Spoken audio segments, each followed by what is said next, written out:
Halo semuanya, perkenalkan nama lengkap saya Yasinta Fidelia Wowo dengan NIM 2001060062. Saya dari program studi Pendidikan Kimia Universitas Nusa Cendana. Pada kesempatan ini saya akan menjelaskan mengenai identifikasi bahan kimia yang berbahaya yang digunakan di laboratorium. Seperti yang kita ketahui, pada umumnya bahan kimia dibagi menjadi dua. Yang pertama, bahan kimia organik dan bahan kimia anorganik. Oke, langsung saja kita bahas mengenai bahan kimia anorganik. Senyawa anorganik merupakan senyawa pada alam yang pada biasanya akan menyusul material atau benda yang tidak hidup. Ada beberapa contoh bahan kimia anorganik, diantaranya adalah air. Air yaitu suatu zat yang tersusun dari unsur kimia hidrogen dan oksigen dan berada dalam bentuk gas, cair, dan padat.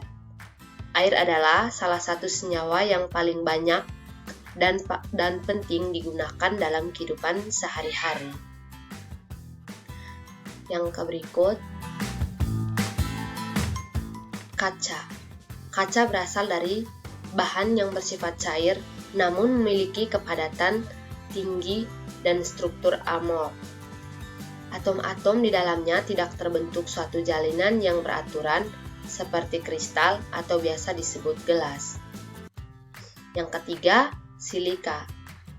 Silikon dioksida juga dikenal sebagai silika atau asam silikat, merupakan oksida silikon yang memiliki rumus kimia SiO2.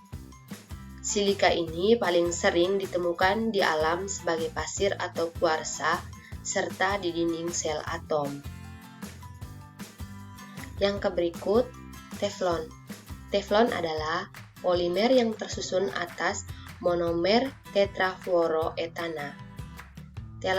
Teflon memiliki sifat tahan panas, sangat stabil, serta gesekan kecil dan lentur. Yang kelima, amonia. Amonia adalah senyawa kimia dengan rumus NH3. Biasanya senyawa ini didapati berupa gas dengan bau tajam yang khas. Walaupun amonia memiliki sumbangan penting bagi keberadaan nutrisi di bumi, namun amonia sendiri adalah senyawa kaustik dan dapat merusak kesehatan. Yang keenam, arsenik.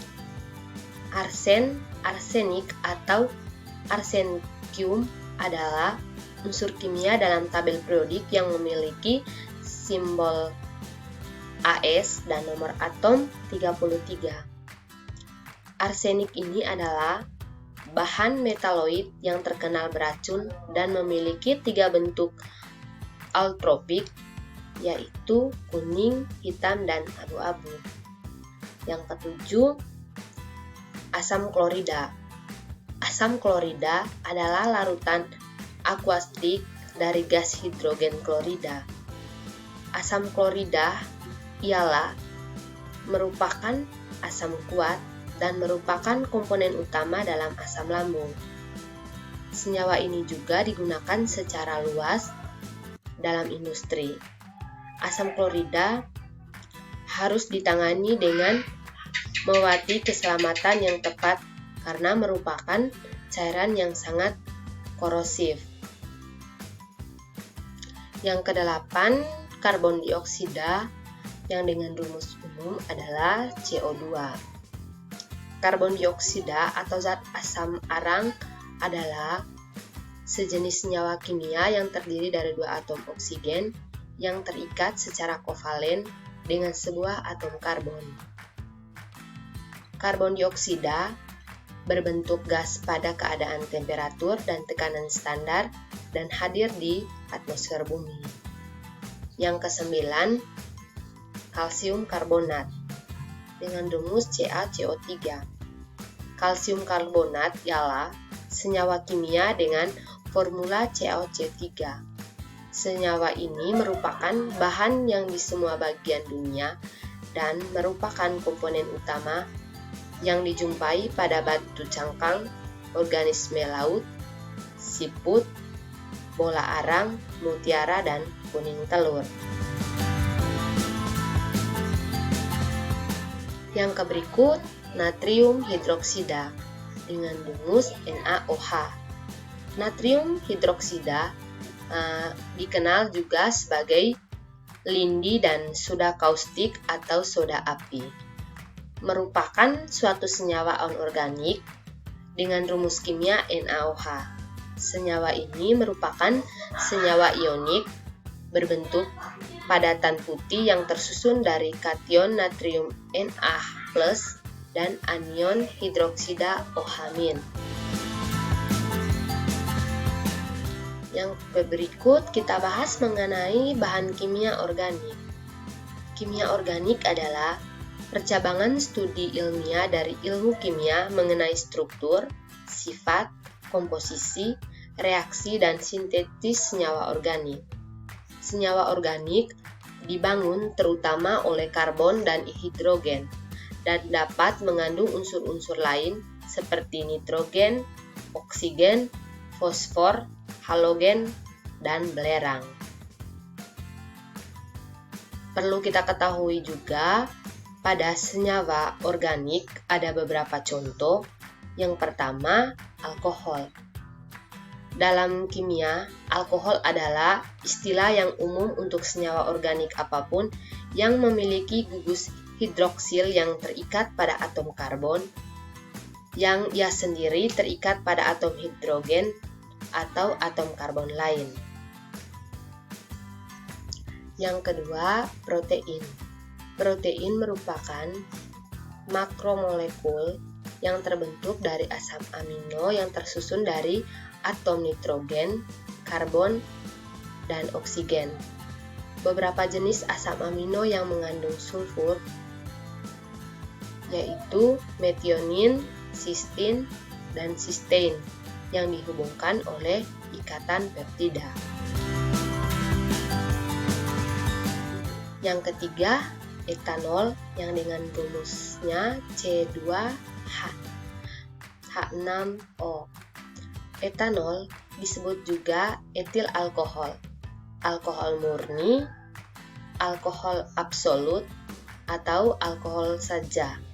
Merupakan sejenis cairan yang mudah menguap, mudah terbakar, tak berwarna, dan merupakan alkohol yang paling sering digunakan dalam kehidupan kita sehari-hari. Yang keempat, karbohidrat. Karbohidrat, hidrat arang atau sakarida adalah biomolekul yang terdiri dari atom karbon, hidrogen, dan oksigen. Biasanya dengan perbandingan atom hidrogen, oksigen 2:1 dan rumus empiris C. Yang kelima, enzim. Enzim adalah biomolekul berupa protein yang berfungsi sebagai katalis dalam suatu reaksi kimia organik. Fungsi enzim sebagai biokatalisator suatu reaksi kimia. Energi yang diperlukan oleh enzim di dalam reaksi kimia sangat kecil, sehingga berfungsi menurunkan energi aktivitas.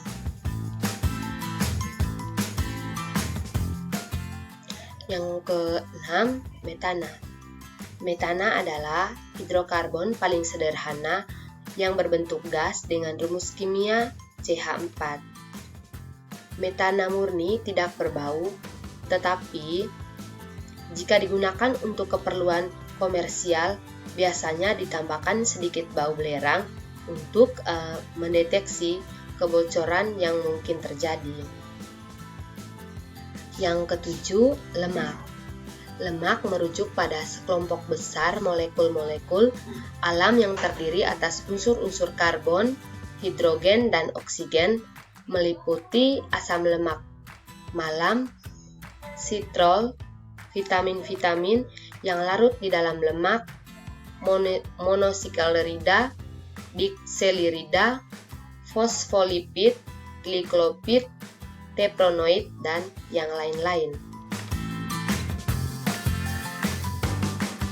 Yang berikut perlu kita ketahui bahan-bahan kimia yang sangat berbahaya. Yang pertama ada aseton, yang kedua ada benzena, yang ketiga ada amonia, yang keempat asam sulfat, yang kelima etanol, karbon monoksida, dan yang lain-lain.